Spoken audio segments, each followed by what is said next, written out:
ability for anybody who happens to have a barn in an agricultural location to start just getting on with converting it and doing what they will with it. It is, well, there's a presumption in favour of their ability to do that. It is subject to restrictions that the council may deem it appropriate to apply, and that's my understanding of the current guidance. So, for example, and I'll just, as a very specific point, I'll just read this section. The guidance, I believe, says where the development proposed is under class QA, which is a cross-reference to together with development class QB, development is permitted subject to the condition that before beginning the developer must apply to the local planning authority for a determination as to whether the prior approval of the authority will be required as to a transport and highways impacts on development, noise impacts on development, contamination risks on the site, flood risks on the site, whether the location or siting of the building makes it otherwise impractical or undesirable for the building to change from agricultural use to use falling within class C3, which is dwelling houses, and also the design or external appearance of the building. So there are a whole group of tools and caveats here which local authorities can apply where they don't feel, in respect of those particular matters, the proposal is appropriate. Very much local as far as you're concerned. That's the guidance as I understand for local authority. I mean, if you have any further angles to that you want me to approach DCLG, and I say that as a sort of open offer to all the councillors here, any particular aspects of anything that government's doing, then drop me a line on it, and I'm happy to have a further dig for you. Thank you. Did you get parts A and B and D? A, remind me of A. Rural development should have sustainability, transport, schools, shops, medical services. Well, clearly you have are in the process of putting together the next local plan, and within the plan and through what has flowed from the Localism Act in the last government in relation to neighbourhood plans and so on. I think that those are the tools or the vehicles by which we make sure that those kind of items are there. You know, the infrastructure is there, and SIL agreements and Section 106s and all of that stuff would be the way that is treated, with decision making being taken at the lowest possible level. So if you look at neighbourhood plans, clearly they would sit alongside the local plan, but it would be incumbent upon the council to take them into account when rolling out its local plan. It does appear, though, that their national planning policy framework seems to override all a lot of these issues, and the presumption is it always in favour of developers and not so much these issues of concern to local people. Well, that's where the consultation around local plans really matters. I mean, the problem often with unwelcome developments, for example, that appear within a community is that the point at which one wants to really, local communities should really focus and get involved in heading those off, if that's what they wish to try and do, is early in the process when the consultation's happening. I think part of the problem often is that, and this is a challenge for you as councillors, is motivating people to get involved at the point where it's really going to have an impact, rather than the point where it's pretty much set in stone and it's in the plan and it's going to happen.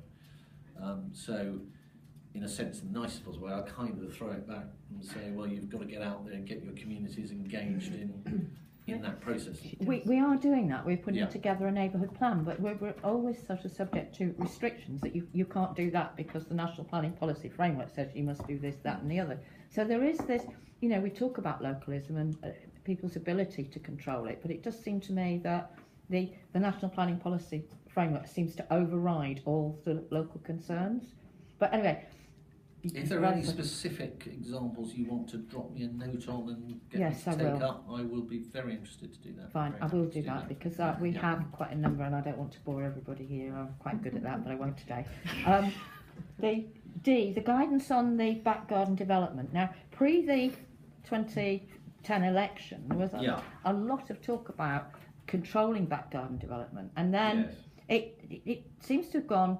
It went very quiet, and it was put back to local authorities to make decisions. There doesn't seem to be any guidance anywhere on back garden development, and that worries me because it is changing the look of villages, and it's squashing houses in where they shouldn't be, and it's going to cause flood problems because where there were back gardens, there are now 2 houses on a site, and I can't find anywhere any clear guidance about how that can be controlled. Okay, I will certainly, let's add that to the list of things to provide you with.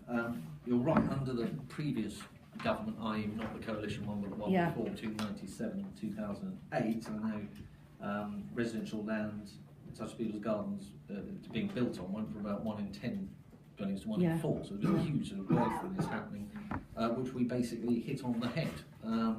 But I will need to get you the specifics, and I'd be happy to do that. If you wouldn't mind, thank you. Reverse, if you mind. Are you happy for me to move on to question 2, Chairman? Yeah. Can I thank you for your intervention, which has resulted in a positive outcome? That is a pleasure. That's fine, but there is always but you want more, don't you? As always. What else would you expect? We're trying to set up a health and wellbeing centre, and being. You talk about localism, you talk about communities being involved, but when communities try to do things, it just seems to me, I just feel like every time I take a step forward, I'm hitting a brick wall and being bounced back to spaces. And you saw the emails from the Charity Commission saying you've got 8 weeks to wait for a response, and it is just incredibly difficult to do anything in this country on a voluntary basis. I tried to set up a bank account. It took 7 months because they thought I was money laundering. I mean, it is just unbelievable. And I know you and others want to make it easier for people in communities to do things, but it's not happening. It really is so unbelievably frustrating trying to set something up. You don't know where to go for money, you don't know how to do this, you don't know how to do that. And all the time you're thinking, I've got this vision of our community actually stopping hospital admissions and helping people.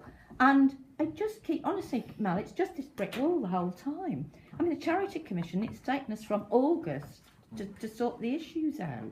It was 7 months for a bank account. It was about 8 months for Mid Devon District Council to sell us their toilet block, and then they changed the rules.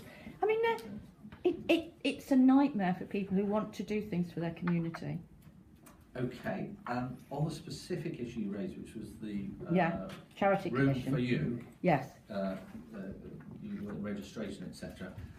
There were some missing bits of information, which I understood had been asked for in the 16th of December and the 16th of February, relating to trustee declaration and a revised governing document reflecting the adjusted number of trustees going on to the group. And I think the absence of that going through to them was a substantial cause of delay.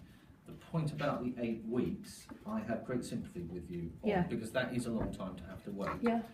I had a meeting yesterday, knowing that you were going to be raising this question today, with Rob Wilson, who's the Minister for Charities, and took him through your specific issues. His response is he believes that it is now going to improve. And one of the reasons why I think it improves is apparently we're investing £9 million into systems and technology and the kind of stuff that hopefully, best endeavours, etc., will improve matters. And I think from the response that we got for you from the people at the Charities Commission, Sarah McKean, I don't think it's the case that on all occasions it takes 8 weeks. I think on many occasions they beat that, but that is their sort of backstop time to take. But you are absolutely right. Wherever we come across instances where the empowerment of local people to use their initiative and ingenuity and work together with a community spirit and get things done, there's no better people to do that than local people as opposed to the great big dead hand of government. And we must try and get out of their way and allow them to do it. So what I would say to anybody at this meeting today is I see one of my roles as a Member of Parliament is to feed in examples of us getting in the way, or bureaucracy getting in the way, where government may be able to do something about it, and I take that directly to ministers. That's how the process should work. Can I just take you through, because I know I saw the response from the Charity Commission, and I thank you again for sorting it for me, but the issue was I didn't understand what I had to do, because between we originally applied and their follow-up, one of our trustees had died. So I tried to ring them up and say, what do I do in this situation? And for 4 days, I spent an hour on the phone.